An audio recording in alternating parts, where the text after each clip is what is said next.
Hello and welcome to the Yggdrasil podcast. I am your host, Reddit Tosker. I am happy to have Ziostorm back on the podcast. We're going to talk about a lot of good things today. Zio, thanks for coming.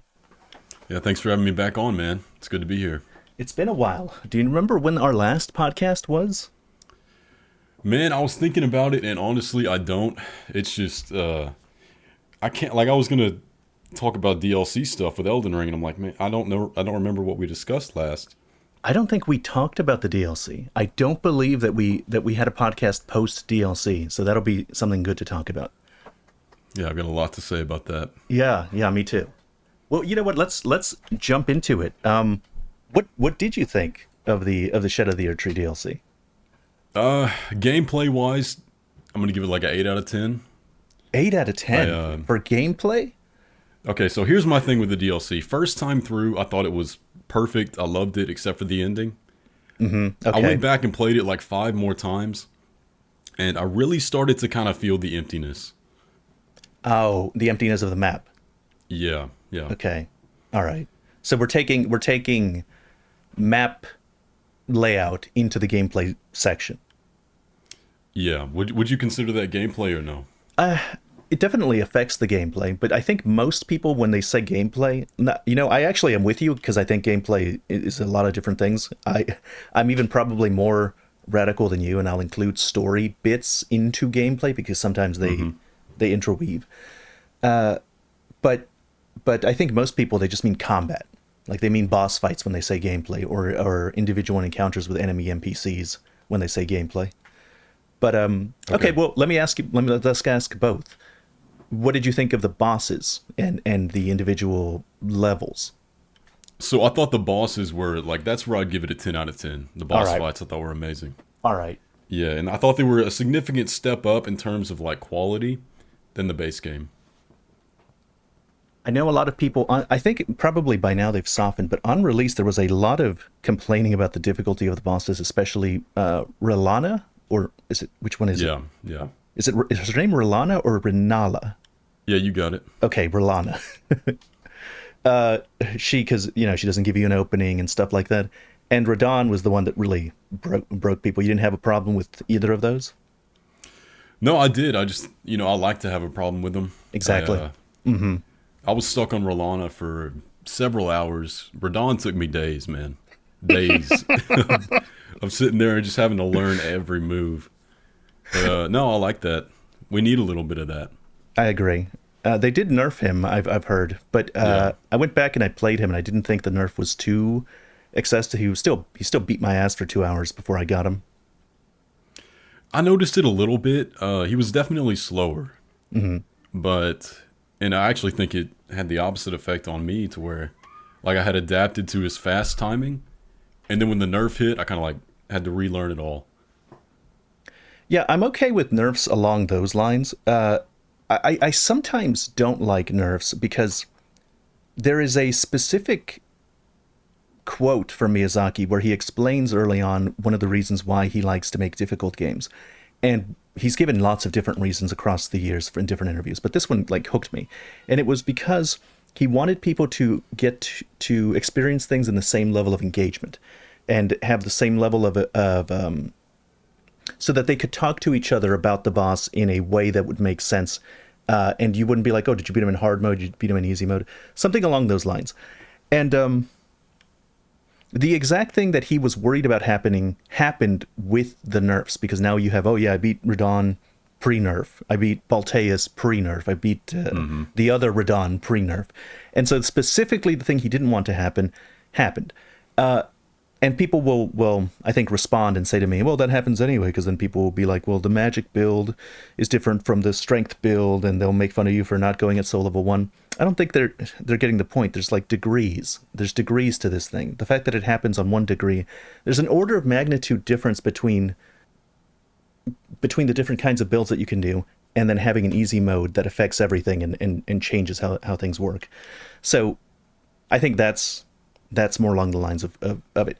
I wish that it's not that I appreciate the need for balance. If something is not performing how you would like, then yeah, nerf it. But or even buff it. Maybe the boss was too weak, buff it. Balance it how you like. But I also think that maybe they should try not to do it in Souls games specifically because it has the negative effect that specifically Miyazaki has cited he doesn't want to happen. Yeah, I hear you, and I agree for the most part. I I I don't like nerfs either. However, I will say with Radon specifically, there were people I knew and I talked to, and they were like, "Dude, I can't do it. It's impossible. It's never gonna happen, no matter how hard I try." And they didn't want to go into co-op for that, and I understand that as well. And so I'm a little sympathetic to those people to where there's a degree to where the challenge may be even too much for what the game is trying to capture. But at the same time, I'm like, well, that's the end boss. Like, there's nothing after it. That's the highest point of challenge in the game. And it's supposed to be that. And so, no matter how long it takes you, eventually you will beat it, even if you're a terrible player. And I don't like to see nerfs on things like that. If they were going to nerf like Rolana, I wouldn't really care too much because that's kind of a midpoint boss anyway. But for like the penultimate challenge of the game, I don't like it. The way I see, I kind of agree with you on your point. Like there is a limit. There's a limit at which point it becomes ridiculous, and it's not just the difficulty. Like the difficulty can be fun, but they're also trying to capture something with the difficulty. And if they've gone too far, I think that Radon consists of an endpoint. I don't think it's like if you went and made something harder than Radon in your next game. Like I think you've gone entirely too far. Like Radon is sitting at the bleeding edge of how far I think you should go in making a challenging boss fight. If you go any further, like I might not be able to beat it. Like I struggled with Radon terribly. I also took a couple days, like many hours on him. And so if I can't beat it, then we have a problem. It's okay if somebody else can't beat it, but when it's happening to me, then I think we've gone too far. Yeah, I hear you, man. It got to a point like, and I don't play for super long sessions when I do. So when I say days, it's probably like, I don't know, 6 hours of attempts at most. But yeah, there was a point where I was like, dude, I may never beat this. I'm gonna have to look up the end cutscene on YouTube and just that way I can make my videos because it was like 2 days to where I was wanting to make a review of the DLC, but I didn't want to make it without having actually beaten it. And I was like, man, what am I gonna do because I can't beat this boss? How long did it take you to beat the DLC, actually? That's an interesting topic. Well, I got to the end of the first day, so probably like, I don't know,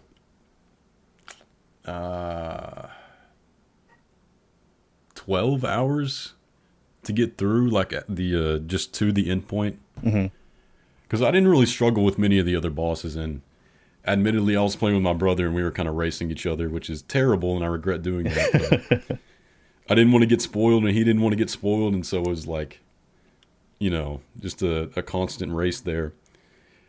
But yeah, actually being at Radon probably took me 6 to 8 hours. So Okay. and I didn't do a ton of the side content yet. I tried to do But everything yeah, first playthrough, and I tried to do it blind. I have a stream of it, of the whole attempt, and on the stream, like it was like no suggestions, no advice, no hints, no spoilers, and it was like pinned on the comment, and it was members only, and I was like banned as soon as I see the faintest whiff of advice. And it was a really great experience, but the damn thing took me 70 hours because I was trying to be thorough. 70 hours? 70 hours or something, 60 to Wow. 70 hours to do everything. I was wandering around and picking all the stuff up and going to all the little side dungeons. But okay, all right. Let's talk about you didn't like the emptiness of the maps. Yeah, so I also managed to do all of the side quests and all the bosses my first playthrough, and I don't think I hit 30 hours before I got to the end. And that was partially because, like I said, my brother was playing with me, and I could he'd find something, then I'd go do it too. So we kind of were able to scour the map Well, not the amount of separately, time, but not the amount of time. Like just to go back to what you were talking about, that you didn't like how empty the maps were. yeah, and that's part of what I'm saying is like I shouldn't have been able to do that. You I know? see. I see. Yeah. So there wasn't a lot of things to get lost in between the points of interest, you know? And even if you did, you could kind of tell, like, okay, I'm this far away from a dungeon. Theoretically, there should be something to find here. And then 90% of the time there was. But isn't that a good thing? Like, isn't that how it should be? Like, you can intuit from looking at the map where a interesting thing might be. Yes, but there weren't things in between that intuition. Oh, I see. So I see. so your intuition would naturally lead you to something to find, as opposed to like the base game where it's so dense that something could be like right next. Say, for example, there's a cave by the Lanedale main staircase going into Lanedale. I didn't find that cave until my second playthrough, and it's so close to that point of interest that you would never think to look there. You think that's just like some shrubbery, but there's a whole like side dungeon down there. And in Shadow of the Ear Tree, it would be another lengthier bit of space before you found another point of interest. I see what you're saying. Yes, exactly. Well, one of the things that I remember hearing from people in the base game is that they kind of were tired of how much stuff was in it. So one of the things that I often heard was that the smaller caves and the smaller mini dungeons that you would have, the catacombs caves and stuff like that, were boring and not interesting, and there were too many of them, and they didn't want to do them. And whereas in the DLC, what I found was that there were not enough. Actually, I agree with you. There weren't enough of those caves, but at least the caves that were there were more elaborately designed. They were more intricate, and they were fuller. They were fuller than they were the first time around. Yeah, I hear you, and I can see both sides. But at the same time, like I didn't want to find everything in my first playthrough. I I see. want to have a reason to go back and play it again and again and again, like I did with the base game.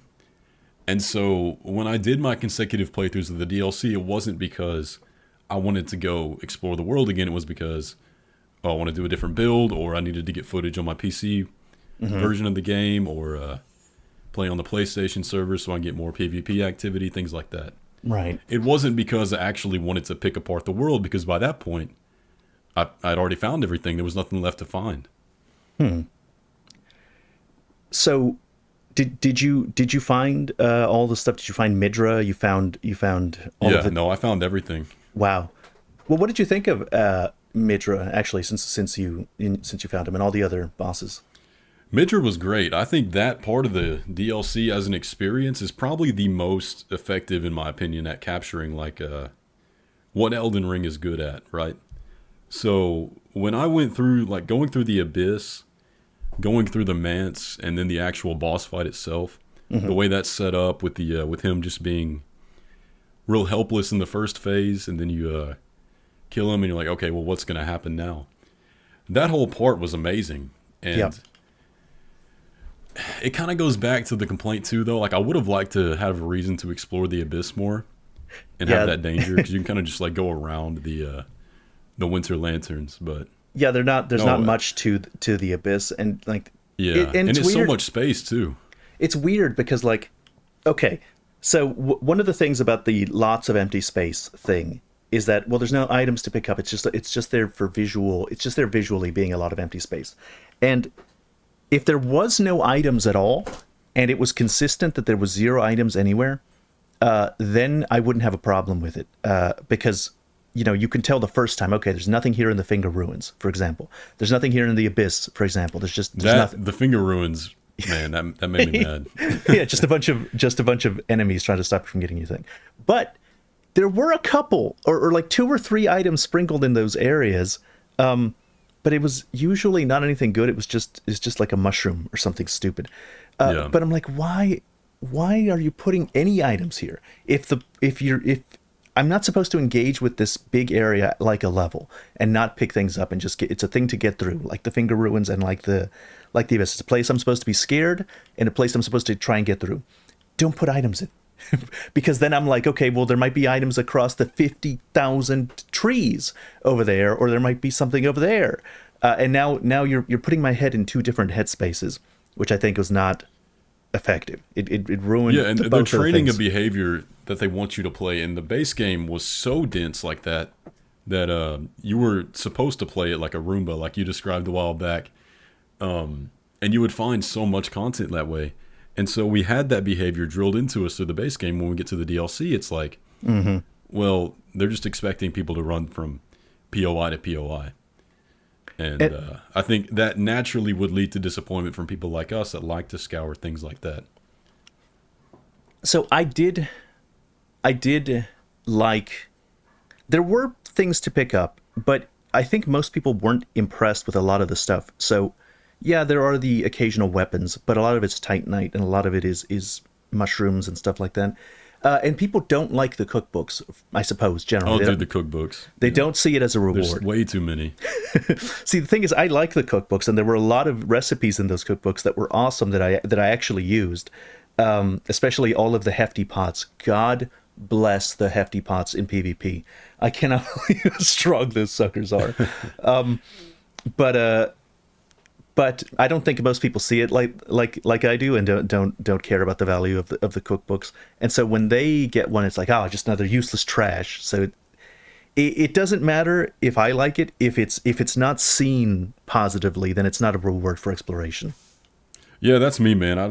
I hardly ever touch crafting. And so with the sheer amount of cookbooks that the DLC added, I was so disappointed.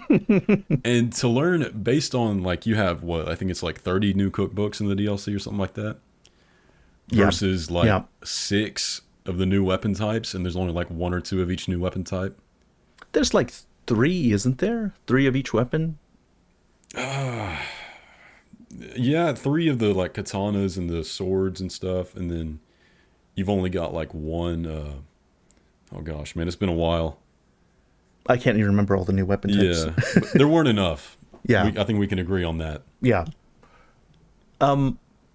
You're right though about the base game training you. I distinctly remember playing the first time playing Elden Ring, and I can see kind of there's a little encampment to the east of Stormvale, and there's like an item up top on top of one of the fallen ruin pieces that's next to the encampment, and it's just like it's random. It doesn't look like it's anything important, but it's the lance. It's the lance thing. And I'm sitting here, I'm looking at it after having gotten it. It's like I saw that up there. I could have ignored it. There's tons of not useful items around that aren't like a whole weapon, but this is an entire weapon that I would have missed. And there's only one of them in the it's one lance in the game that I would have missed if I hadn't gotten up here and picked it up. So the base game is full of lots of stuff like that, and the DLC isn't, because it's I suppose it's going for a different thing, but you're right. I think probably a lot of people's disappointment comes from the training that they received in the initial game. Yeah, well, I remember one thought immediately I had whenever I got into the DLC was like, where's all the armor? You know, and it was most of it was hidden behind the mausoleums, which there was only one per area. And then that's also where a lot of the weapons were, because you get the weapon and the armor of the NPC you beat, but and then you had all the weapons or the main weapons hidden in the forges too. But there's a lot of wait a minute, hang on. There's a lot of armor because most of the NPCs that are humanoid, they drop their armor. The knights, the Yes, soldiers, yeah. the all of them. Yeah, those well that's to be expected, right? Yeah. But like a lot of the unique sets, right? They're very hidden. Yeah, actually the Sun Prince's armor set, there's only one of it, and you have to actually pick it up in one of the areas, and it's semi obscured. That was a I was happy to get that one, but I could see not seeing it.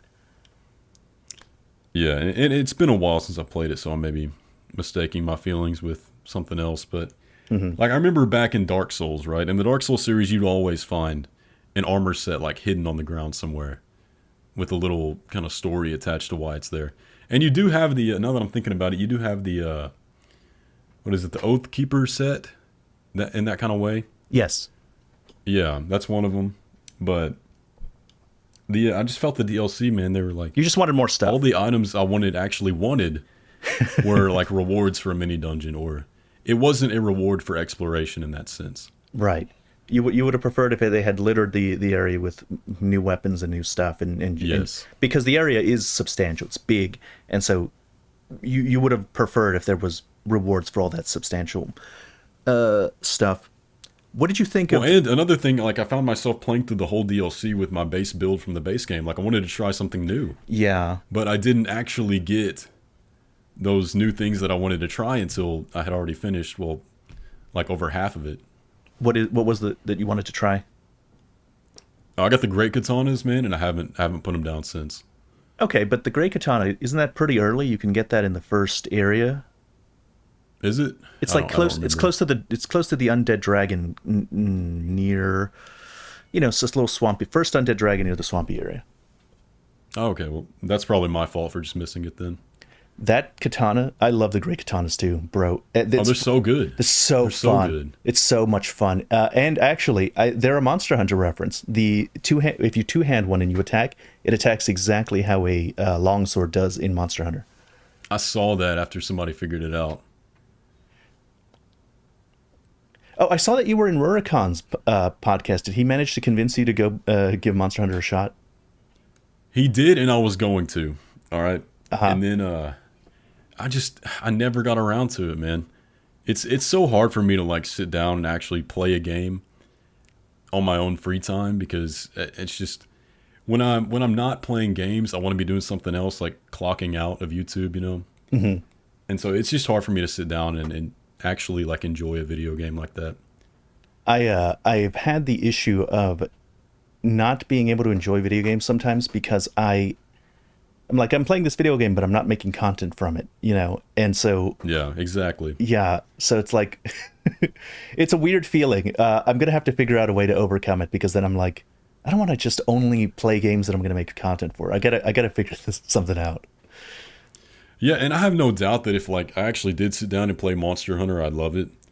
But I just can't bring myself to like sit down and know, okay, I'm about to be playing this game for like 8 hours, Yeah, and it's not directly for work yeah. when I could, go do something else. But yeah, It's a fun thing to make YouTube videos and make money off of it. It's not. I wouldn't say it's hard. Like I wouldn't say that it's difficult, but it does have its costs, and I think that is one of them. There's a weird psychological effect it has where you start associating video games with work. yeah, yeah, definitely. And for me to like sit down and play a game, it's got to be either one that all my friends are playing, Mm. that I'm playing with them, or for work. And to play a game like in between that is so hard for me. Wukong kind of got me out of that though. I sat down and I played through all of Wukong. Okay, okay. You know what? Let's save the Wukong for the Game of the Year discussion because I'm interested in your opinion on Okay. it. One last thing about Shadow of the Erd Tree, though. What did you think of the lore? Were you happy with the lore in the DLC and where everything settled? Oh man, people don't like my opinion on this, and I get it. It's just my opinion, but I didn't like it at all. At all? I did Any not of like it? the DLC lore. I, Okay. there's so many. It just feels retconned. It feels retconned, and I know people. Oh That's no. taboo to say. You can't say it, but it's just how I feel, man. I didn't like it.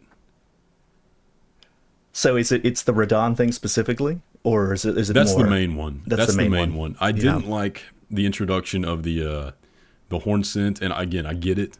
I get why they did the horn scent. It plays well into the idea of like the omens and all that. But and I also liked how it's kind of a play on Mesopotamian, all their ancient beliefs and everything. But I don't know. I didn't get the vibe that I was playing Elden Ring when I was playing through the DLC and analyzing the story. So I have a confession to make. Up until I beat the game, I was like, I think I was perfect, 100% satisfied with the lore. Like I was like, okay, fine. Like I'll understand it all once I beat the game. It'll be great. I'll have a magnum opus. My work will finally be complete. And the DLC was so good that I was hypnotized by it. And so then Radon pops out, and I'm resistant to disliking it. Like it didn't affect me well. Like it wasn't like a completely positive thing, but I was resistant to disliking it because like I just don't get it. I got to think about it. I got to let it marinate. And so for like months, when I was done with it, like I went and I just thought about I have a giant document. I have lots of notes, and I spared people on my streams and in my videos from the process of like trying to make things work. I don't think I ever really understood Elden Ring's lore then, because the stuff in the DLC, if there was no retcon, I don't think I ever got it. I don't think I get any of this. I thought that the DLC would provide answers to a lot of the things that we're still questioning. Forget about themes, which is something that I like to talk about. I don't know what happened. I don't get what's going on with Marika or anything. And then I listen to other people's explanations of it, and I'm like, this is the most bare bones. I don't think. Yep. And this is just not. And that's what people are going to say, man. If you say you didn't like the lore, they're just going to say you didn't get it. And, I didn't get it. I know I didn't get it. I freely admit it. I didn't get it. But I do think that I got the lore for the other Souls games. And not only do I think I got it, I think I got it really well. I think I got it better than anybody. Better than Miyazaki.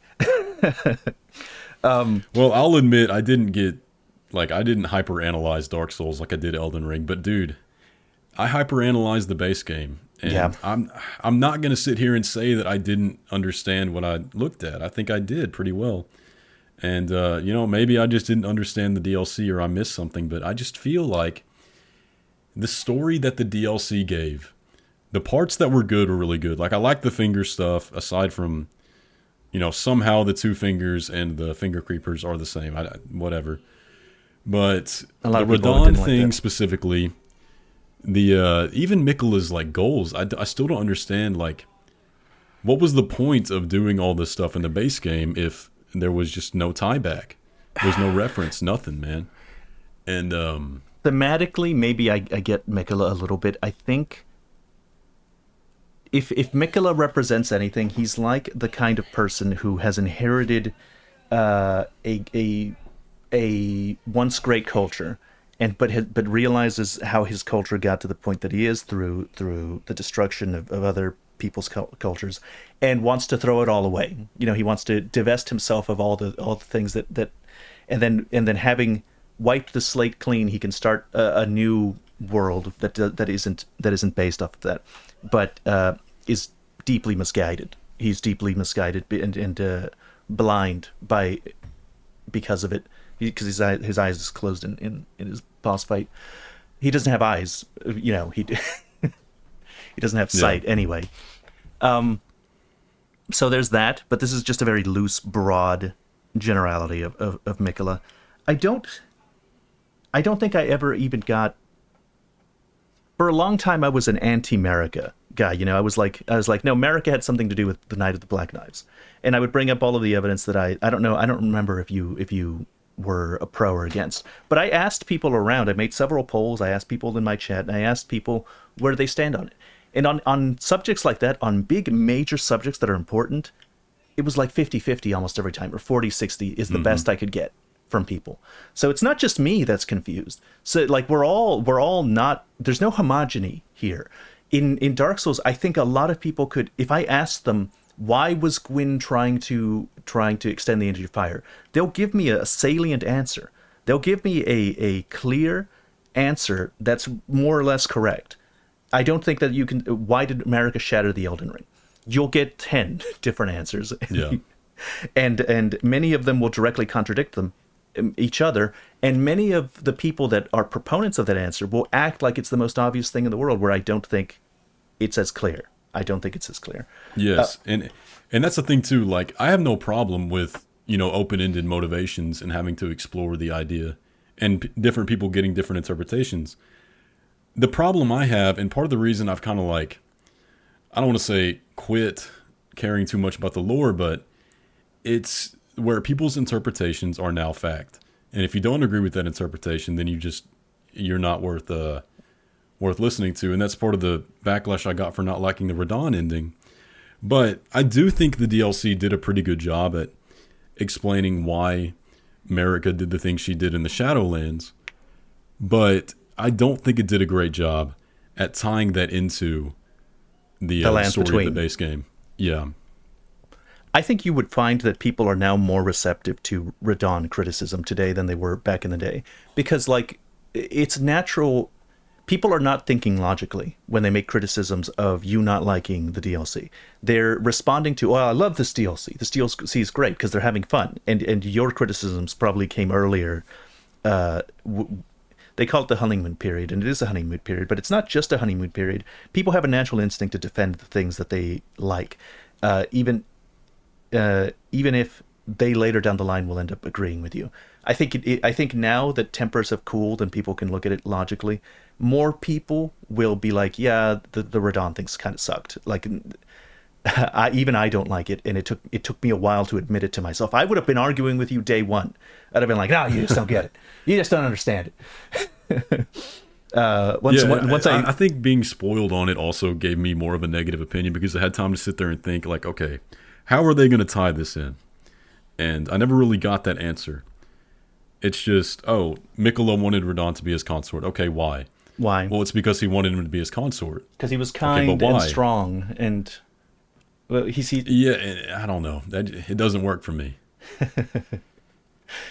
And then there's not much more that's done with the Eclipse Sun that I really wanted to know about. Exactly, man. And I don't think Godwyn should have been the DLC boss. I know a lot of people are Godwyn supporters. Yeah, that's fine. But nothing was done with Godwyn, and we had a lot of established lore, and it's very easy to levy the accusation that Godwyn was retconned into Radon for some reason, because he was trying to bring Godwyn back. He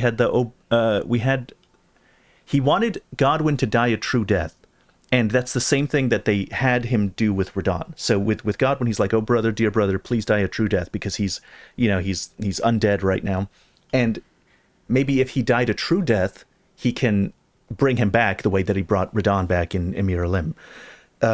That's what you're doing. When you take out Radon, he's like, oh, thank you, champion of the festival, for killing Radon, because now that he's dead, I can actually bring his soul back and put it in Mohg's body.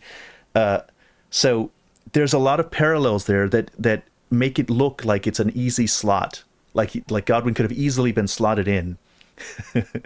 So the Eclipse Sun, all of that stuff, nothing is done with any of it, and no more evidence or lore is placed in it. So it's just left hanging there. Well, so I've got two things I want to mention about that. Number one is I think they would have done a lot better if it wasn't just a copy paste of Radon as he was in the base game. And I know it's like, it's not 1-to-1, but it's enough. If they would have done like a Radon Mohg hybrid, I think that would have resonated a lot more, and people would have kind of ignored some of the issues with the story there just because it's different enough. But also with the even with stuff with Melania, right? Everybody's waiting on Mikola's return. You've got Gideon that wants to learn more about Mikola. You play the DLC and there's absolutely nothing to acknowledge in the base game, like if you leave those characters alive. There's also all these mysteries now, and with Miyazaki saying they're never going to do Elden Ring 2, or at least it's not even something they're considering at the moment. Yeah. Everything is just, it's always going to be open-ended now. We're never going to get any of those answers, and I don't know. That's something that, like, people will say in response to you, well, the Souls games are also open-ended, and they're yeah, and it's true. Here's the thing. Here's the issue. These stories are meant to be interpreted because they don't give us all the facts and they want us to do interpretation. But that doesn't mean that they didn't have something in mind. This is a thing that people get confused. It's not random. There's not an infinite number of answers. There's an infinite number of interpretations. But you're interpreting something that's real and actually written down somewhere. Miyazaki didn't leave the story empty. He made the story and then put holes in it for you to figure it out. At least that's according to his own words. So you can think that he's a liar, but there is an actual story there, and I would like to be better equipped to understand it. In Souls games, I felt very well equipped to understand it. I get Armored Core, I get Dark Souls, I get Sekiro. I can make a convincing case for my interpretation of those things, and I don't think that I can make a convincing case for my interpretation of Elden Ring with the DLC or even without the DLC, if I'm being honest. Well, I think there's a fundamental difference in like the open-endedness of Dark Souls and Sekiro and all that versus Elden Ring, because the things that were left open-ended in those past games weren't directly relevant to the characters and the plot. And like you had the gods in Dark Souls, right? They're very open ended, and sometimes you only get their names. Okay. And I Okay. think, But there are open-ended elements to okay, so what in Armored Core, like the most Armored Core is the most specific one. He's the one with the clearest story, I think. With it's the one that's least up to interpretation. But this still has a lot of stuff that is up into interpretation, but probably still means something specific. So what happens in the ending, like the final ending, with the choral release? What does choral release mean? What exactly is going on with it? That is not really answerable, in my opinion, because I think that might be the point of that ending. yeah, and I agree. But that's different than like having all these questions in the base game, knowing that we're going to be continuing this story with Mikola in the DLC, and then just they're just still open ended even after. Yeah, You kind of see what I'm saying there? yeah. Like there's a lot that I would like to know more certainly. Like Radigan, I really like Radigan. What is his? Where did he come from? Where was he born? Like there's people now that think that maybe he was melded into America in a pot as a shaman, and that's Yeah. why I've heard lots of different theories. What's his connection to the Giants, or if he has any connection to the Giants? Why does he hate his red hair? Is it just because it kind of looks like giant hair, or does he have an actual heredity with Giants? At what point did America and Radigan, were they always a thing? What does he want exactly? Like, what is his specific thing, and why does America oppose him? Did America at what point decide that she was wrong for all the things that she had been doing, and or at the very end, and that's why she sent the undead? Why is the two fingers? Forget it. There's too much. There's So too I'll much. give you something I was thinking about kind of before I came on here, and that's the way they left the open ended nature of the base Elden Ring ending. So the reveal of the Elden Beast, right? There was very little to insinuate that there would be some kind of alien creature that's a vessel for the outer god that's kind of like weaving the strings behind the scenes, right? And when you get that revelation, it makes you reconsider everything up to that point with a new light, and then you'll see a lot of hints throughout that was actually there all along. Versus Radon being the final boss of the DLC, you get that revelation and you start to reconsider things up to that point, but the connections aren't there. See Okay. what I'm saying? Okay. Yes, but let me push back on you, because this will go to my point in that even the base game is confusing, and so the Elden Beast is there, and then you're saying that his presence now puts an implication that he's a vessel for the Greater Will, and the Greater Will is present and controlling things all along. I'm not sure that that's actually the case in the base game, because you have the two fingers, and the two fingers can't seem to communicate with the Greater Will. Their purpose is to communicate with the Greater Will, but they can't for some reason. And then you have Gideon's. There's a spell he has or something that has the item description that says, Yep. with his in his conversation with the two fingers, he realized that things were broken everything had been broken, not just the ring, long ago. And the finger weaver talks about how it's going to take a long time for the two fingers to talk to the Greater Will. And this got me to thinking about, what if it's an alien? It's in space.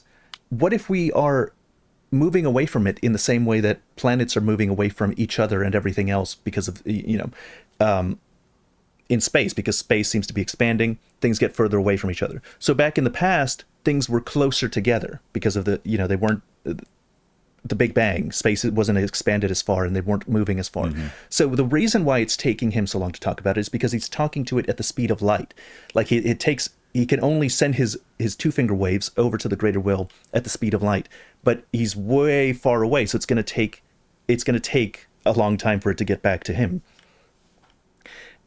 See, that's a super cool idea, and I love theories like that. But there's just no way to know. Right. But okay, but let me finish up the theory just to make it more concrete. Okay.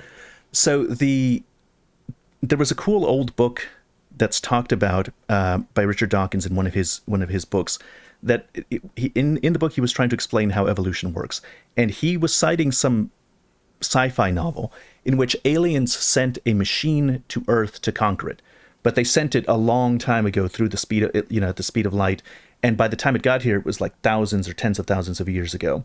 And so the machine gets here, and the machine is only able, it can't communicate with the aliens, it's so far away.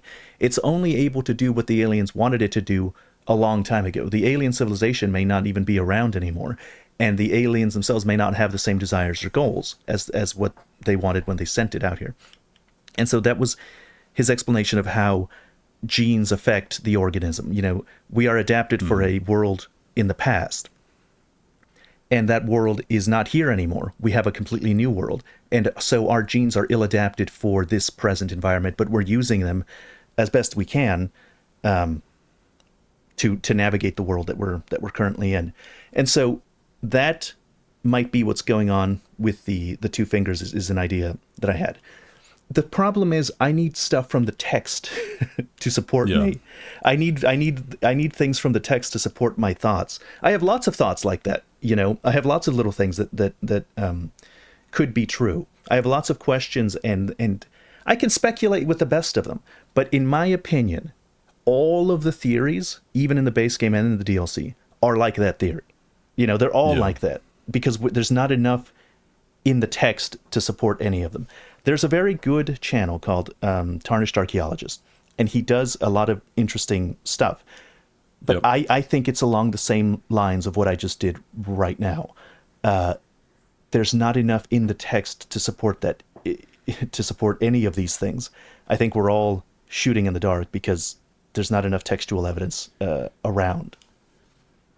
Yeah, and I agree. And I think that's what the fun was for me in the base game, was to explore all these ideas like that and find, real world things that we can weave in, and things that Miyazaki might have been referencing or have read before creating this lore that would influence the creation of it. And the issue I now have with that kind of thing is I would just like to see that play into the actual plot of the game. Or like have a way that now that we have these ideas, it then corrects a lot of the mysteries in a way that's actually concrete that we would have had back then. I don't like how it's just forever going to be in the dark when we have all these questions that are so relevant to the story that actually plays out in the game. You know what I'm saying? Maybe we'll get answers in the Martin, like Elden Ring movie or Elden Ring adaptation. Yeah, people are like, man, why do you want an Elden Ring 2? Miyazaki didn't want to make sequels, and it's only because of trying new things that we got this in the first place. Like, that's why. I want answers, man. I want to know more. I feel like they created such a good world here. They made a fantastic And it's because world. I enjoy the story and the lore so much that it frustrates me to have so many questions that we know will just never I come also to didn't fruition. want a sequel, but I wanted the DLC to behave similar to the DLC of previous games. In previous games, in Dark Souls 1, 2, and 3, the DLCs did elaborate on the themes of the main plot. I've made this point a lot in podcasts and talks, and I was sure it's like, no, it's totally going to explain everything. Everything will be explained. It'll be so easy and clear for everyone to understand. Because that did happen in 3, that did happen in 2, and that did happen in 1. This meme that, the DLCs never explain anything, they bring more question, nonsense. The opposite is true. Well, I think what the reason people think that is because they explore higher concepts that affect the mechanics of the world. So like Dark Souls 3, for example, you learn so much more about why things were the way they were because of the fundamentals of the world. And like that's what I wanted from the DLC. We didn't, I guess, with the Divine Gate, but even then, it's like it just doesn't work for me. Would Bronny have needed the Divine Gate? Like Bronny is doing the same thing, and she talks about her reign as a 1,000-year voyage in the same terms that Mikola is talking about his reign as a 1,000-year journey. Would she have needed the Divine Gate? Is that something that she was going towards as well? It was never mentioned. Well, I'm pretty sure that's a cut line. So is it worth? No, there's no cut line. Are we supposed to reference? No, sure? Yeah, no, that's in the ending. That's in the Ronnie ending. The 1,000-year. No, Mikola's. No, that is what he says when he grabs you. Oh, okay, you're right. Yeah.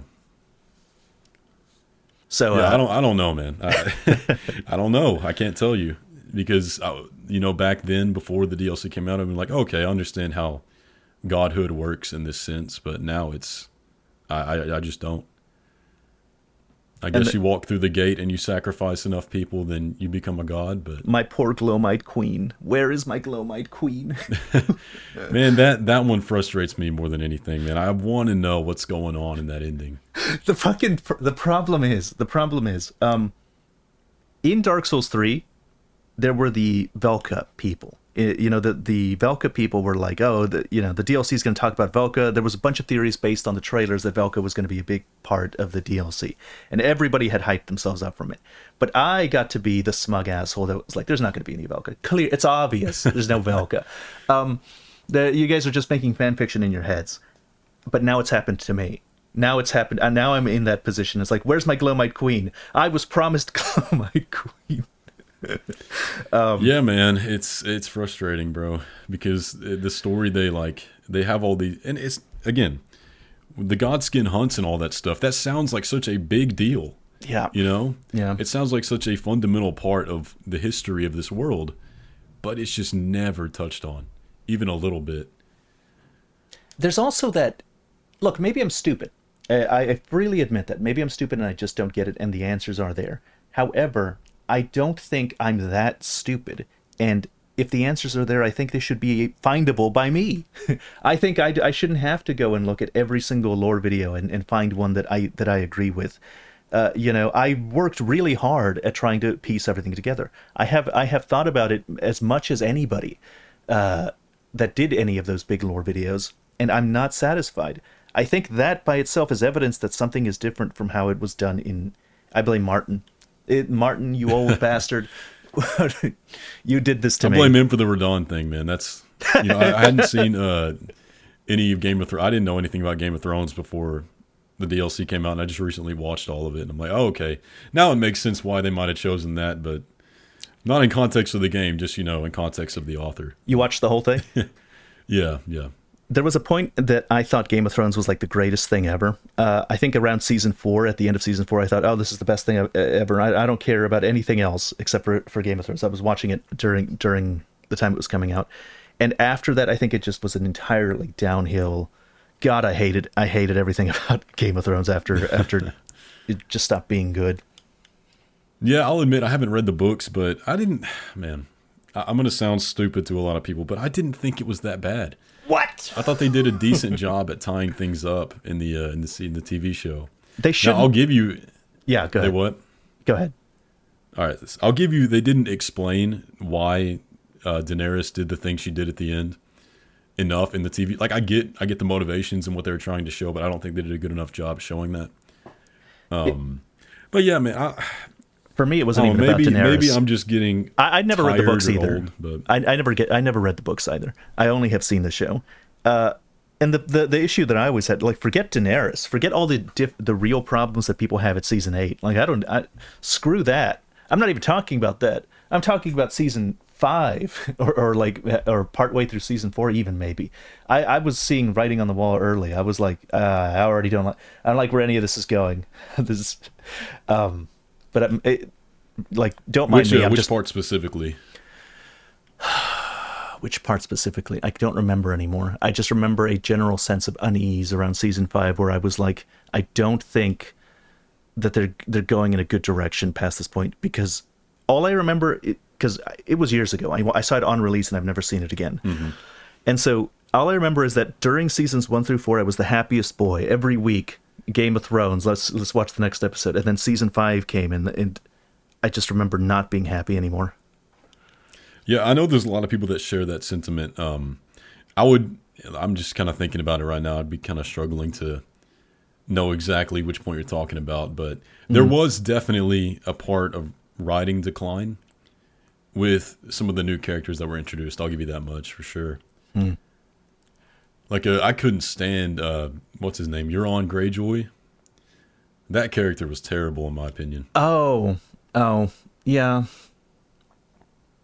It's also that the characters were doing things that I do distinctly remember that the characters were doing things that didn't seem to be in their personalities. Like that they wouldn't. Okay, I have a suspicion with George R. R. Martin and why his books are taking so long. I think that he saw I think that he did tell the story writers a general outline of how the story was going to go, and basically how it ended in the show was kind of how it was going to end in the books, at least in a broad general sense. And then he saw how poorly season 8 was received and the endings were received, and people were like, George would never do us like that. It's because the show writers didn't have access to the real stuff that they went in that direction. And then George sees that shit Yeah. and she's like, I better change the fucking ending. Yeah, man. I saw a post on. I been started getting recommended Game of Thrones stuff, and I saw somebody saying that exact thing, man. I can see it. Like I said, I haven't read the book, so I don't know if they were kind of leading up to the same point. But yeah, Do you think perhaps that's why. do you think we're actually going to get an Elden Ring show movie? I don't know. I would find okay. So I made a video last week talking about this new Miyazaki quote where he says, "We're not considering Elden Ring 2, but we can't deny that there's more to the Elden Ring IP." What? And I was thinking in my head, I'm like, okay, why if I was reading this in like a Katakawa report or something, I wouldn't give it a second thought. But that's Miyazaki saying that. And I don't think he would be talking about just a TV show or another, like the eighth Elden Ring manga. Do you think there's going to be anime another or anything, DLC? something like that. I think I'm kind of leaning towards the idea they might do some sort of spin-off in the Elden Ring universe. Okay. That's just the way I read it the first time though. Maybe I'm crazy. The thing is, maybe like, you don't think it's going to be like another manga that's related to Elden Ring like they've been doing, or a show tied to it? Because Well, a I show think would that's be a all big third deal. party stuff. Yeah, it is. Oh, you mean we're not done with the Elden Ring IP? You're taking the we as in Yeah, they actually we mean as in From Software. we're going to do games, something yeah. with it. I see. Fuck. Yeah, I don't know, man. Maybe I just read it wrong, but that's the impression I got.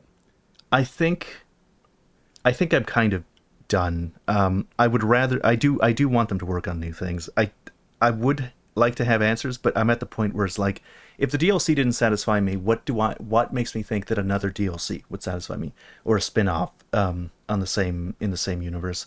Maybe it's time to I just need to take the L. I didn't get it. It's time to let go. It's time to to move on. See, oh man, I don't know. I still want the answers too bad. I do. And I think they could still tie things together in a way that's, provides some good resolution, but I think they crafted such a good world here. It'd be a shame that if they don't, do more of it.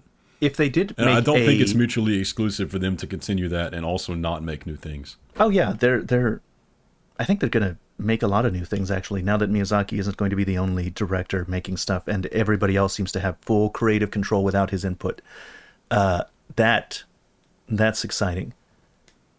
Okay, you know what? We can talk about Game of the Year, since that relates to this. Do you have a Game of the Year preference? Yeah, I mean, my vote would go to Wukong for sure. Not Shadow of the Ear Tree? No, and not that it's like we've been talking bad about the lore this whole time, and people might get the impression that we didn't like the DLC. I liked the DLC a lot. I thought it was great, and in fact, my first time through, I thought it was a 10 out of 10. Yeah. Yep. But I liked Wukong more. I did. Yeah, we have been shit talking the DLC. I love the DLC. I still think it's fantastic. I think that first playthrough, like, it's not. If you didn't notice the flaws the first playthrough, that's good enough. Most people only have one playthrough of the game, and they're not Yeah, like. this is from the perspective of people that care way too much about it. Yeah, so well, just in general, do you think it should even be nominated for Game of the Year? Oh, Being a DLC. if Game of the Year really is to celebrate the best gaming content of the year, then absolutely, yeah. I kind of don't think it should be nominated. I don't think we should be putting DLC up there. I can see that argument 100% too, though. Since we are doing DLC, though, and since we have precedent of stuff like that happening in the past, then I think it definitely qualifies, and I think it should win. Not just because I think it's a great DLC, and I would like more accolades to From Software and Miyazaki, but also because it would be hilarious, and I disliked many of the other nominees. in Game of the Year. Like Final Fantasy Rebirth, I have a deep antagonistic relationship with Rebirth. Really? I don't like it. I wish it would lose. Did you play Wukong? I played a little bit of Wukong, but I'm sad to say I didn't finish it. Oh, that's a shame, man. What did you like about it?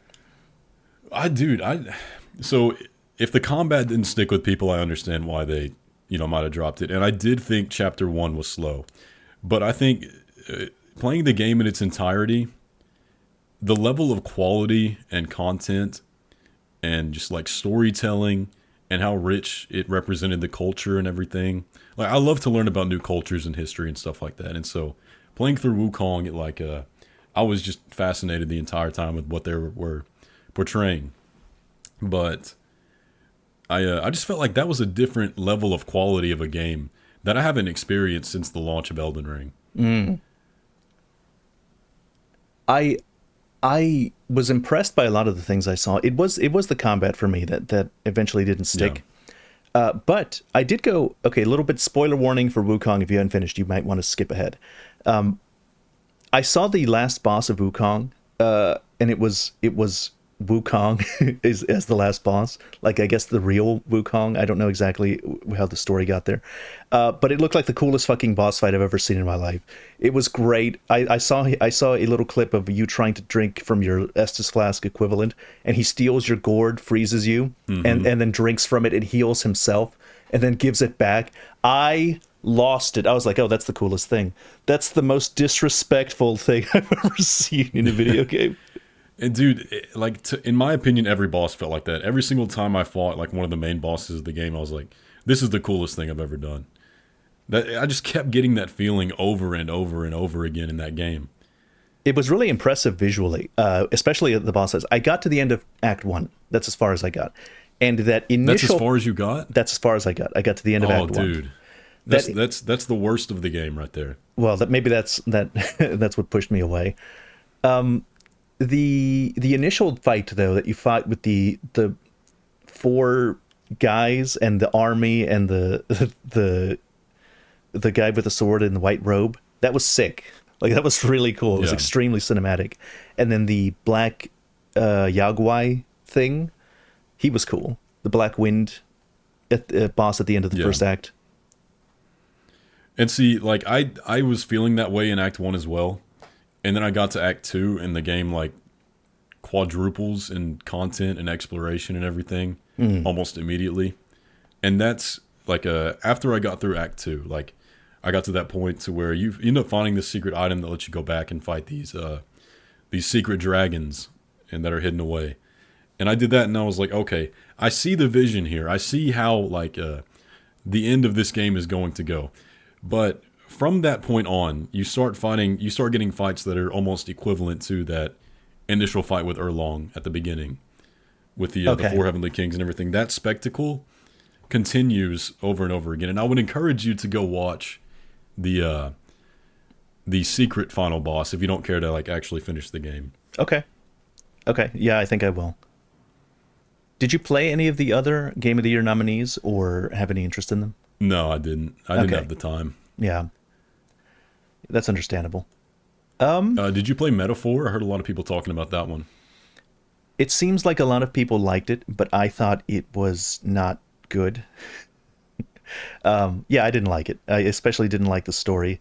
I thought it was weak and not even as good as Persona 5. And I don't have the strongest feelings. I don't have the strongest positive feelings of Persona 5.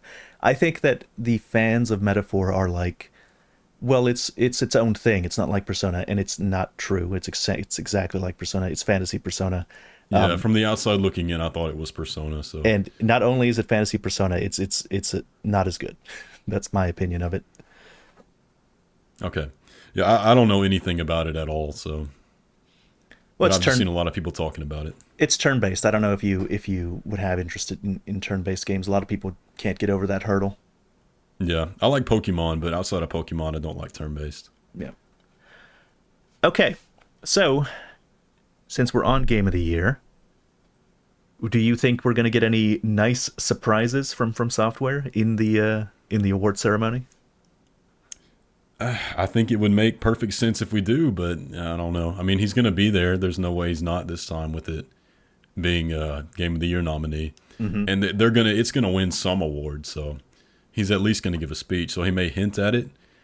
I think there's a very very high chance that we could get a trailer for one of their next games, whether Yeah. that's Armored Core DLC or some other director's game.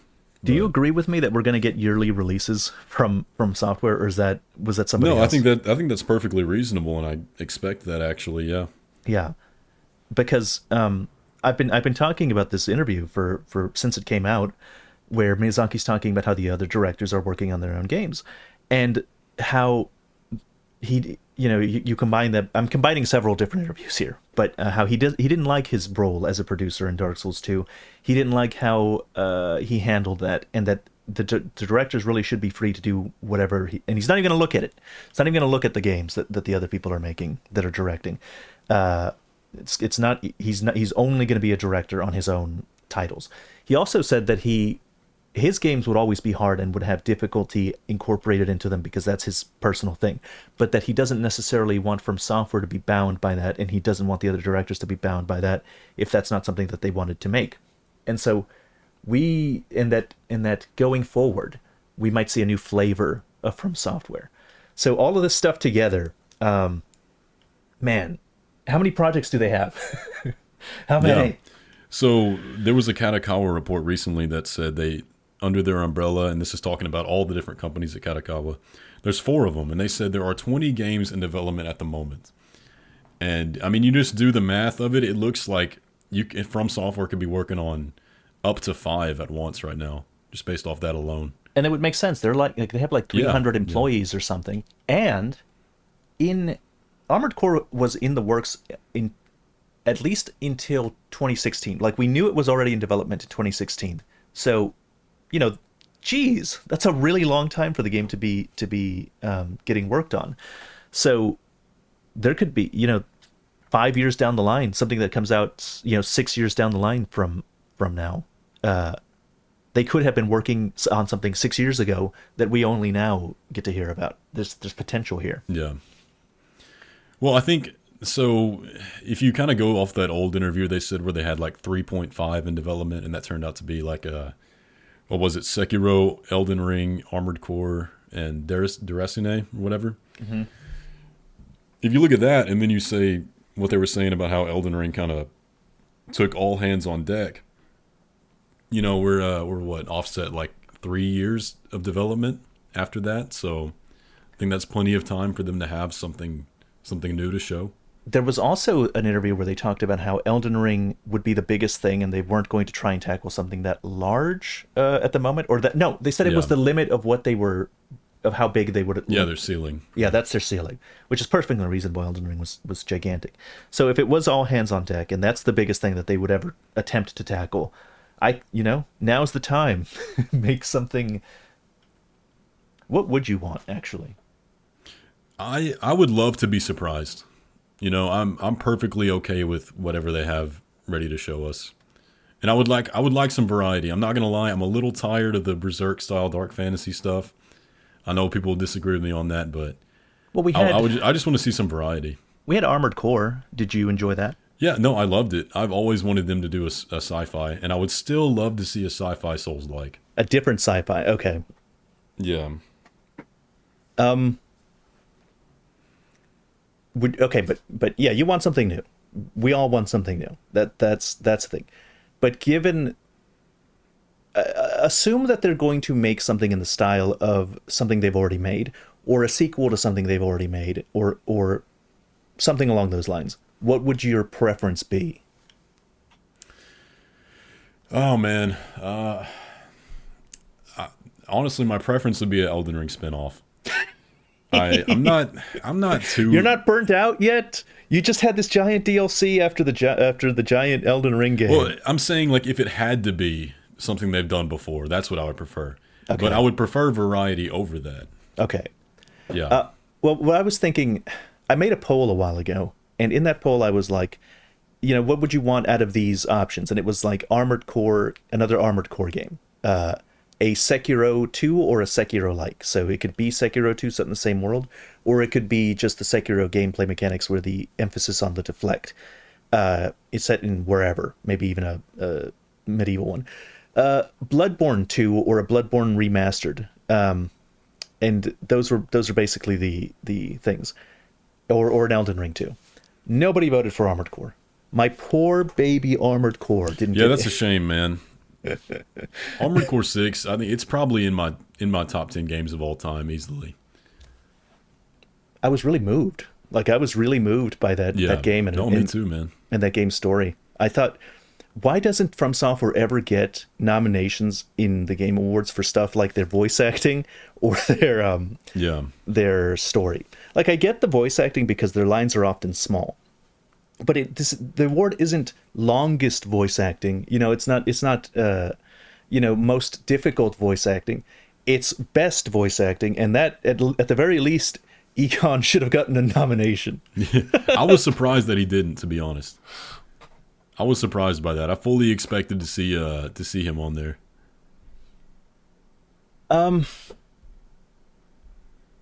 Yeah, I think my personal preference would be. See, I know a lot of Bloodborne fans don't agree with me and think that I'm huffing Bloodborne copium, but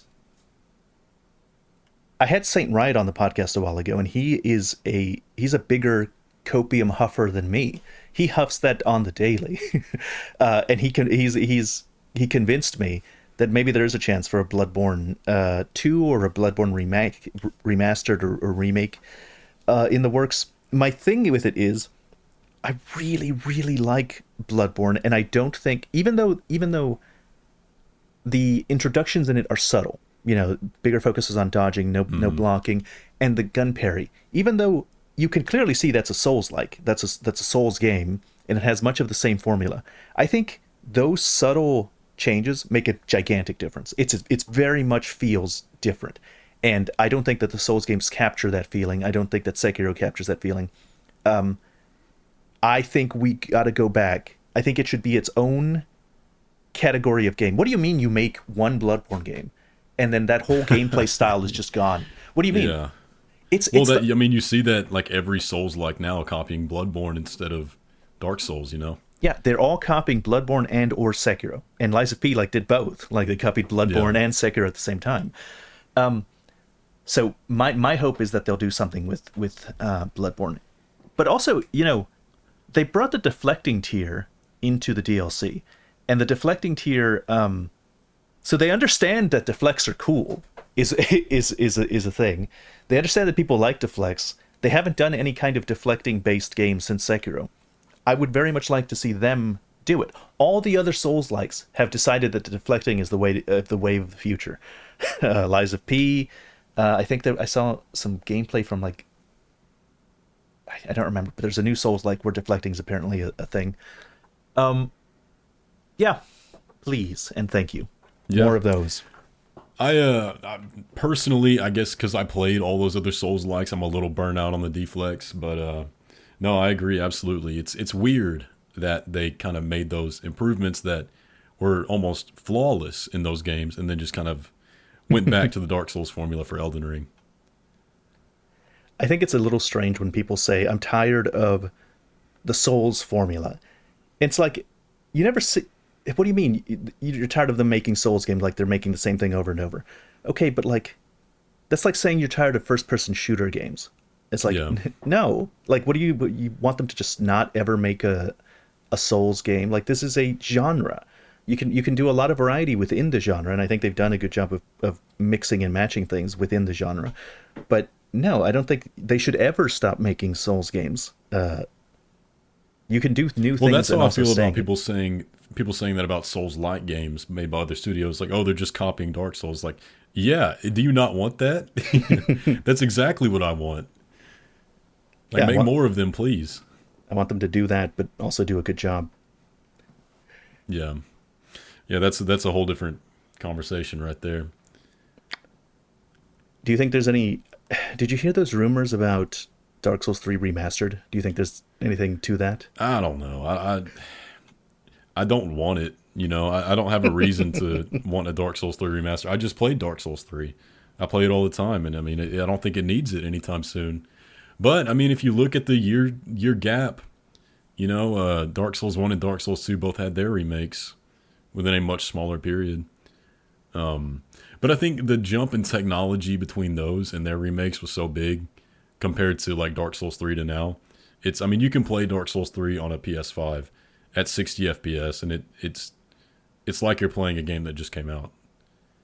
Yeah, I played Dark Souls 3 a lot. Out of all of the ones that I think that would needs it the least. You know, if I was going to Yeah. get a remake or a remaster or a reimagining or whatever, Dark Souls 2 should get it. Yes. All right. Well, that's all I have on that. I'm curious. We only have one more thing. Katakawa, the Katakawa Yep. purchasing. Have you heard why they might be wanting that? I So I just dropped a video yesterday going in detail about the reasons why, and the reason why, at least the rumor, is that they're which I don't even know, like from a monetary standpoint, why they would want a full buyout like that. But there's apparently a Korean company called Kakao that's trying to, or at least has threatened to, hostilely take them over by way of buying their shares and buying a majority share stake to where they effectively have control of the company. And according to the rumors, Katakawa does not want that at all. They want all their operations to stay Japanese owned, and that's why they've reached out to Sony so desperately to fully buy them out so that they can prevent any kind of a hostile foreign influence. that seems like, I suppose, reasonable, but if the reason is that they want to remain Japanese owned, I thought Sony's not Japanese owned anymore, right? They're an American company now. Well, there's Sony Japan and Sony America, but I think the core of Sony is still in Japan. Huh. I Okay. could be wrong though. Okay. Well, if the reason they want to get a buyout is so to protect themselves, then fine. Uh, I'll take it. Like it's yeah. Yeah, and the kind of the point I made in that video is like, if all that's true, and they really can't just continue operations the way they are, then maybe Sony is the best option in like that because they already have such a close relationship with them. Do you have any concerns with Sony? Do you think that it could be a detriment to From Software? I'm not going to say I don't have any concerns, but I mean, I was definitely guilty of like seeing it at first and being like, oh, that's terrible. Like, Yeah. I don't want that at all. But then the more I thought about it, I'm like, well, I don't think they're stupid enough to really like make From Software stop doing what they're doing. Yeah. They're the golden goose. I went and I Yeah. saw like the apparently From Software is the most profitable thing that Kadokawa has. So like not that it makes the most money, but it makes the most profit. So their operating costs are relatively low compared to how much money they produce for Kadokawa, which, it's the golden goose. Just leave it alone. It'll keep making money. Yeah. And I think Katakawa understands that perfectly well because I mean, at least from the outside looking in, they haven't seemed to really control what From Software does. And I don't want to say that Sony like wouldn't also do that, but we also have a history of them kind of doing that, like with not letting them remake Bloodborne or the story of how Demon Souls came to be. I don't think From Software would want to remake Bloodborne, even given the opportunity, because the Demon Souls, Miyazaki's on record saying that he wouldn't want to make a remake for Demon Souls. Yeah, well, I just meant like with how they're handling the IP, right? And I think I've heard a rumor, I don't know if it's true or not, that they still consider it a niche title and don't want to they don't think it would make any money. Bloodborne or Bloodborne. what the fuck? Yeah, I don't know, man. It makes no sense, It dude. would make them so much money. It would make them so much cash. People would buy it for no reason. It's Yeah. not about it's. They could make a 60 frames per second port and I'm betting it would make more money than the original. I'm so positive because the hype is so big now, and people would buy it just for the meme. People would buy it just to be able to play with their friends. Not people that have never played it would buy it. People that all have played it would buy it. Everybody would buy it. Yeah. Well, that's what everybody sees, and so that's what makes it such a crazy situation, and really makes everybody question the motives My and the concern is reasoning more at Sony. basic. Like I also like I put it on Twitter. It's like stay away from it. Keep your hands off of it, thief kind of meme. And my concern is like, what if they make From Software games PlayStation exclusive? I don't want to play PlayStation anymore. I like my PC. I don't Yeah. want to. I don't want to be bound to the PlayStation, especially if they make it on the PlayStation and then they can't do anything with it. Like Bloodborne, it gets stuck there. It never comes to any of the other stuff. It's weird because they've ported everything else. Like every PlayStation IP that they own, they've put on PC 6 months to a year later, except for Bloodborne. It makes no sense. Yeah, and I don't blame the copium people, and I was one of them for a while because, I mean, from all standards of reasoning, it makes absolutely no sense. So I it makes you also, start thinking, like, do they have some kind of secret project they're working on, or they have been working on for the past 10 years they're just not telling anybody about? Like, that, to me, that's the natural progression of thought right there. yeah, they've got Bloodborne 2 in the works, and that explains all of their. It explains everything. They've got Bloodborne 2 working. That's what. Would you like a Bloodborne 2 if it came from, or even a Bloodborne remake from Blue Point, if it came from Blue Point or not a From Software company? I'd play it. I mean, I'd play it. I don't really. I was never a. Like, Bloodborne's not in my top three From Software games. I Okay. loved it, but, I've never been somebody that is, like, super attached to Bloodborne. So, I mean, I personally wouldn't care that much. Like, I'd still play it regardless. But I would definitely be. I would be looking for stuff that's different. Yeah, yeah. I would play it with a cautious eye. Like whether it's a Yeah. remaster or I mean if it's a sequel and they fuck that up, like I'd be even more critical. But like for me I guess it's a win-win. I like Bloodborne. I'll take any Bloodborne related stuff. And also if it ends up being terrible, I can make a video complaining about it. I can make a 40-minute hour long video complaining about it and that would be popular, just like the Demon Souls video was. Yeah. It's a win-win in that situation, man. But you're going to have a lot of tears in the community for sure. Well, my thing with I actually am just super not worried about the Katakawa situation, regardless of what ends up happening, simply because like the talent is in Miyazaki. If the deal is not to his liking, I think he can just leave. Like he's the CEO, he's making bank, surely. He can just leave and he's found his worst case scenario, he makes his own studio and he brings as many people as he can with him and, the games will be fine. Yeah, the only thing I don't like about that, though, even if that like were to happen, they're in such a good spot right now. Like this, to me, they're in their prime right now, and I want to see, like, I want them to have annual releases. I want to see every single game that comes out of that. And if Yeah. something were to happen to where the studio split up, and they lose all that talent they just hired, and form like a smaller studio, I'd be really disappointed in that.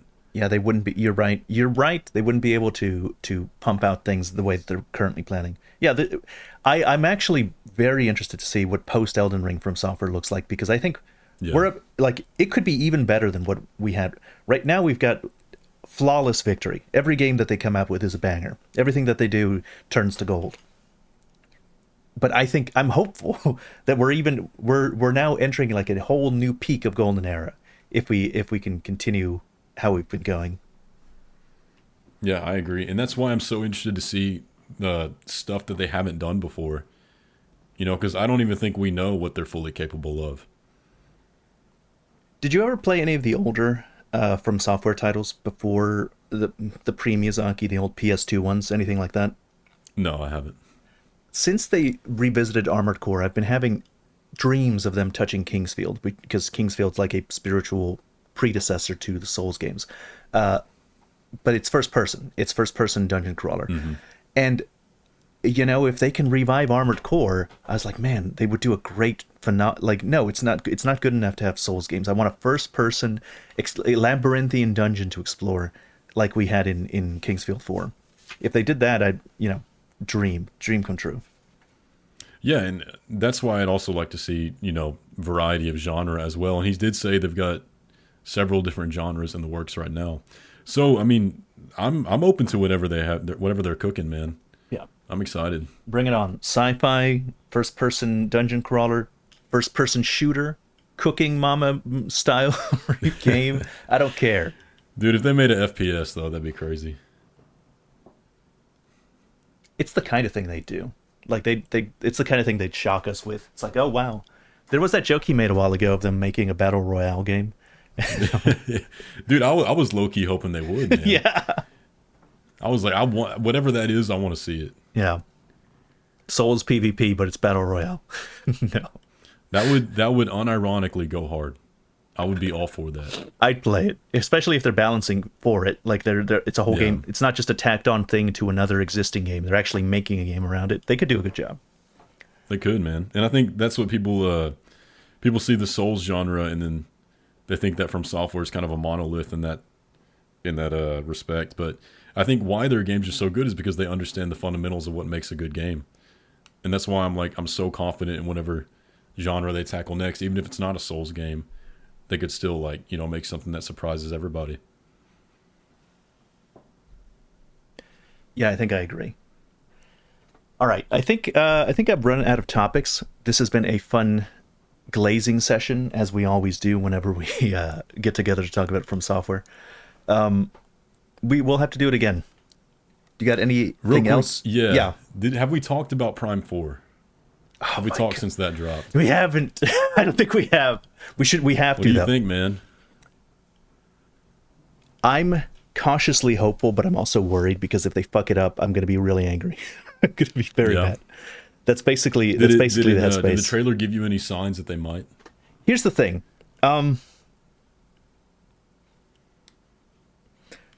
Fuck. I'm going to get all the Prime people angry at me. I don't like Metroid Prime 3 at all. Like I think it's not only is it the worst in the trilogy, I think it's just bad. I think it's got some redeeming qualities, but I think it's just the worst.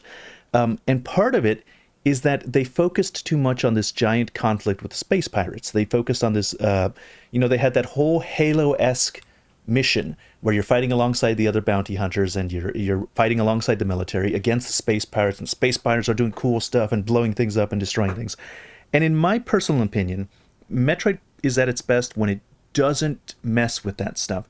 And it's about Samus landing on a hostile foreign planet that's got a quietness to it and wandering around. So Metroid Prime 1, she lands on Talon 4. You can see a empty-ish hostile planet that you have to explore and experience. Super Metroid. You land on the planet. It's got a wonderful atmosphere. The rain is falling down on the ground. You are slowly figuring stuff out, exploring. Great environmental storytelling. And in Metroid Prime's 4 trailer, what do we see? Oh, it's a giant conflict with the space pirates again. Yeah, I know that later down the line we're going to have that planet side exploration. I saw some of the pictures that they have at the website where she's exploring a planet quietly and it's a foreign planet. But I don't think a giant conflict with the space pirates involving the military is needed at all.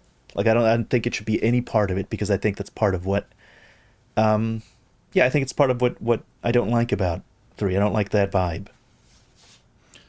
I agree almost entirely. And although I did see much more that makes me hopeful than I have concerns about, but I agree absolutely the space pirates are way overdone.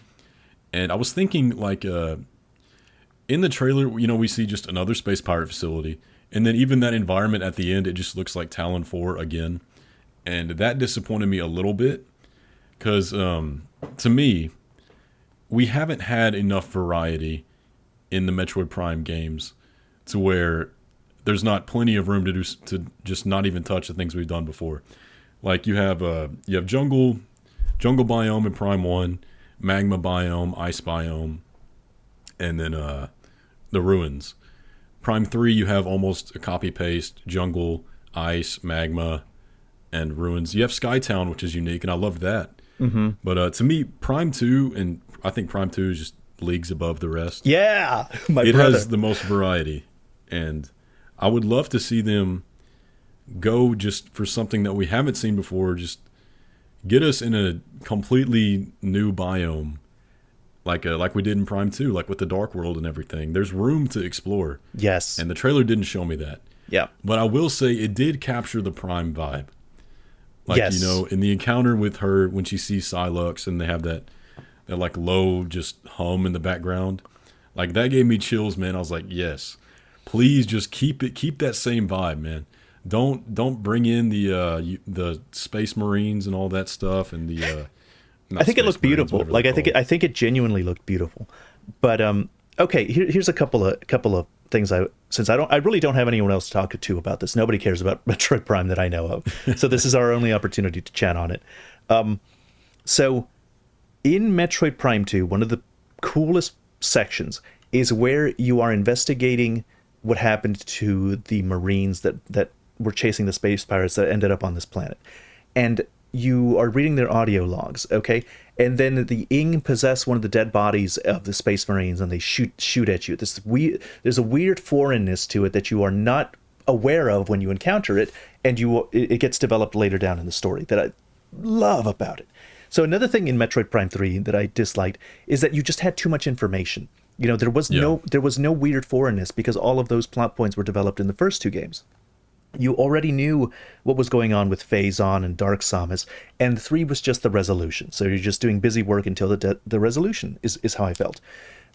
So with Prime 4, since the resolution already happened and we don't really need to mess with Phazon or Metroid Prime anymore, it was the opportunity to start fresh and again start developing new mysteries for us to Yes. do. My concern is that it's going to be too bound to the other Metroid Prime games, which is already happening because we have Silux. I didn't play Metroid Hunters. I don't know anything about this guy. So that's one thing. Nobody played Metroid Hunters. It was on the Yeah, I didn't play that either, man. Nobody played that game. We're all going to have to read a synopsis of what happened on a wiki at some point before we play it. We had an opportunity to start fresh, but we're already being bound for what came before that nobody knows about and only some people are interested in. That is a concern that I'm having. Yeah, and I agree 100%. The saving grace, though, I'm pretty positive that trailer is just like the very, very first opening segment. And, we're going to explore more about the alien side of things with the Metroid. And did you see? So the icon for the game is like that little purple sphere yeah. like device. And they're in the part of the trailer, they're transporting that device on a cart. And then when you see her go into the jungle biome at the end, she walks out of this like purple portal thing. So the thought and some of the theories I've seen online are kind of playing with the idea that it's like either like time travel, which I don't want at all, but it Yeah. could be that, or it could also just be like some kind of interdimensional thing. Not a dark world necessarily, but like a different take on the worlds. Okay, so not a dark world, but so a different version of the same biome, but it's not like dark necessarily. It's just a alternate dimension of the same area. Yeah, something like that. And that's I've just seen some speculation online. There's no real I see. information out there about it or anything like that. The only thing I thought about when I saw the purple thing is that it looks like the bottom of a Metroid a little bit. Like if you look at it right now, it looks like you're looking up at a Metroid. Kind of the two things on its side look like Metroid fangs. Mm-hmm. So that's the only idea I had on it. Yeah, it'll be interesting, man. I just, like you said, that is the biggest concern I have as well, is just, them relying too much on fan service or things that we've seen in the past. When do you think it's coming? I think Silux. When do I think it's coming? Yeah.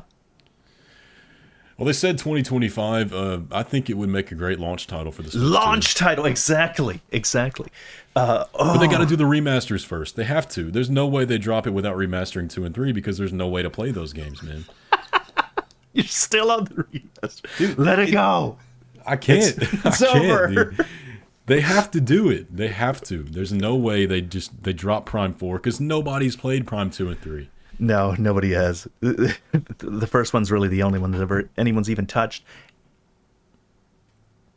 Yeah, so how are we going to get those people up to speed, man? Video. Just make a video talking about the story of 2 and 3. And Oh, Hunters, man. apparently. We're going to have to find Yeah, out what happened in yeah. Hunters. No, I do think Psylux is going to make a great villain, though. I did watch a video about him, and I like what I saw with the story there. I'm going to have to watch a video on him. What concerns me is, though, it's called Metroid Prime still, which is Yeah. interesting because we should have killed Metroid Prime. I thought maybe they would rename it. Maybe it's only tangentially related to Metroid Prime. I definitely don't want to see Phazon. That's my main thing. Yeah, I don't want wanna any see Phazon, and I don't want any space pirates after the first mission. I don't even want to see, like... I was disappointed with the jungle biome because to me it looks like Talon 4 again. I don't want another magma level.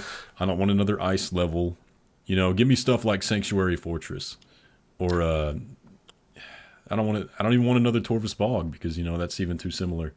Yeah, but Tormus Bog, in my opinion, is way better than Talon 4. I know not Oh, yeah. everybody agrees, but 100%. I really love Tormus Bog. Yeah. Um, Well, did we have a desert biome already? Yeah, it's two-headed. Aegon Waste. Yeah, two-headed desert biome. Yeah. Well, even Chozo Ruins, kind of. Yeah, that was deserty. You're right. We're redoing the same biomes. What biomes haven't we seen? What biomes haven't we have? Magma. See, now I'm gonna be like struggling to come up with it, but I know the feeling that I have about it. Like, I think the Dark Worlds were weird enough to where like that's the thing. We're not bound by anything, so they can just make whatever. Yeah. A biome that's not rooted in reality at all. See, my issue is that I'm looking at the screenshot right now for it, and it's showing this military installation again with the space pirates, and I'm like, that's the biome I don't want to see. The military installation biome, because that was that was present in a lot of places in Metroid Prime 3.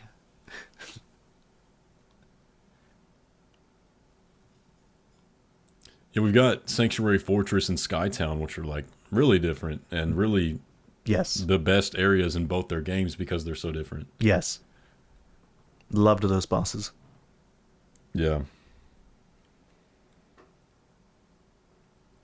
Do you think they're going to make Samus talk? 'Cause she kind of talked in Dread.